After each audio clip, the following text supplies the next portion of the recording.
மேலுலகு சார்ந்தவற்றை நாடுங்கள்.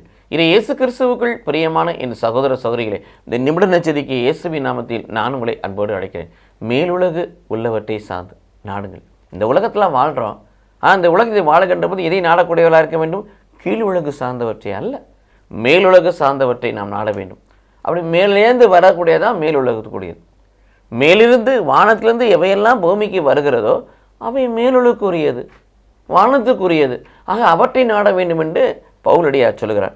அப்படி என்றால் மேலுலகில் உள்ளவை எவை? மேலிருந்து பொழியப்படக்கூடியவைதான் மேலுலகில் உள்ளவை.